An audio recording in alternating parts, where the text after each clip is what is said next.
Ukrainian military officials reported a growing concentration of Russian troops and equipment near the towns of Pokrovsk and Myrnohrad in Donetsk Oblast, signaling the potential for a renewed escalation in one of the most contested sectors of eastern Ukraine.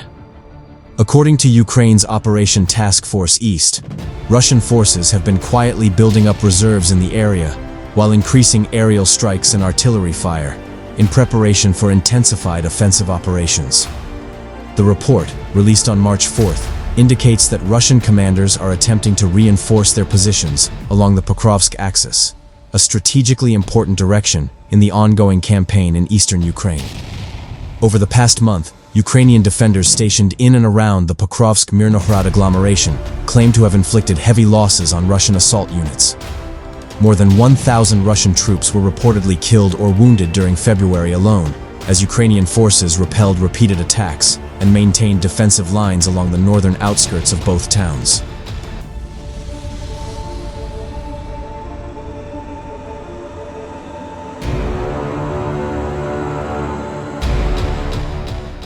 Despite these losses, Russian forces appear determined to continue their push toward capturing Pokrovsk and Myrnohrad entirely. Ukrainian troops remain entrenched along fortified defensive positions, relying on trenches, minefields, and coordinated fire support to slow the Russian advance. The situation in the sector remains tense and difficult, as Russian units continue probing Ukrainian defenses while preparing larger-scale assaults. Ukrainian reconnaissance units have detected growing signs that Russian commanders are preparing to escalate operations in the region. Accumulated reserves comprising infantry, armored vehicles, and supporting artillery are reportedly being redeployed closer to the front lines near Pokrovsk and Myrnohrad. Alongside these troop movements, Russian aviation has stepped up its activity. Ukrainian officials report a noticeable increase in airstrikes targeting defensive positions, infrastructure, and suspected troop concentrations.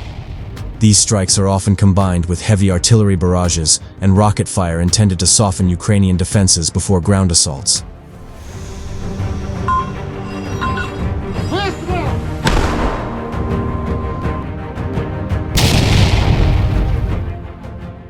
The village of Hryshyn, located northwest of Pokrovsk, has emerged as a particular focal point of Russian offensive efforts. According to the East grouping of Ukrainian forces, Russian troops are attempting to capture the settlement by launching simultaneous assaults from both the northern and southern approaches. Fighting is reportedly ongoing as Russian units attempt to penetrate into the central part of the village, while Ukrainian defenders conduct counterattacks and defensive maneuvers to prevent a breakthrough. Despite the intensifying pressure, Ukrainian forces claim to have significantly degraded Russian combat capabilities in the area throughout February. Operation Task Force East reported that Ukrainian troops destroyed or damaged numerous pieces of Russian equipment during the month. Among the losses were 38 artillery systems and mortars, which play a crucial role in supporting Russian ground offensives. Ukrainian defenders also reported destroying 4 armored vehicles and 5 unmanned ground vehicles, UGVs, a type of remotely operated system increasingly used for reconnaissance and logistics near the front lines.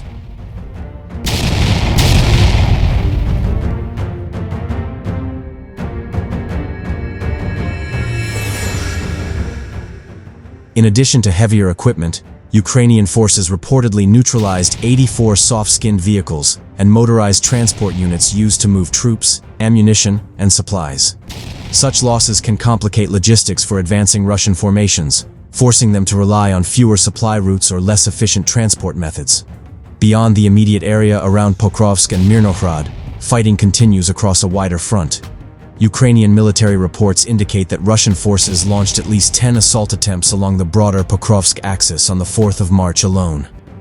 By 1800 local time, battles had been recorded near several settlements, including Nikhonorivka, Rodinske, Udakne, Muravka, and Molodetske.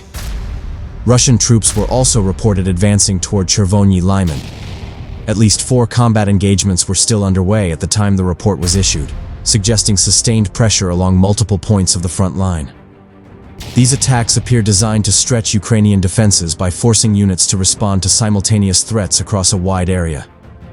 By probing multiple directions at once, Russian forces may be seeking to identify weaker sectors where they could attempt a breakthrough.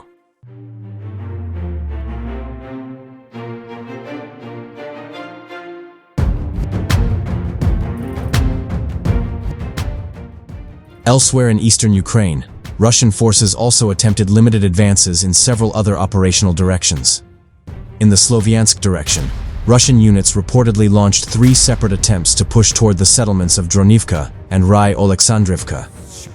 These attacks were repelled by Ukrainian forces, although the situation in the area remains fluid, as both sides continue reconnaissance and artillery exchanges. Further south in the Kramatorsk direction, Russian forces mounted 3 attacks aimed at Orikovo-Vasilivka, Bondarn, and Mykolaiivka. One of these engagements was still ongoing at the time of the report, indicating continued fighting as Ukrainian defenders worked to maintain control over key positions in the region. The Kostiantynivka direction also saw heavy activity.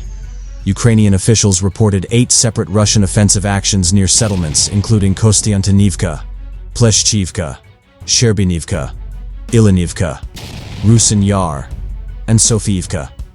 These attacks represent part of a broader Russian effort to pressure Ukrainian defenses along multiple sectors of the Donetsk front simultaneously.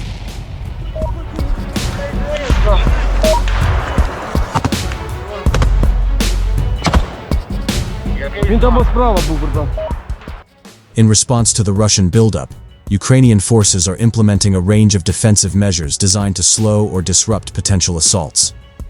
According to the task force, reconnaissance drones are playing a critical role in monitoring Russian troop movements and identifying staging areas where enemy forces are gathering before attacks. Engineers are also expanding defensive minefields along likely avenues of advance.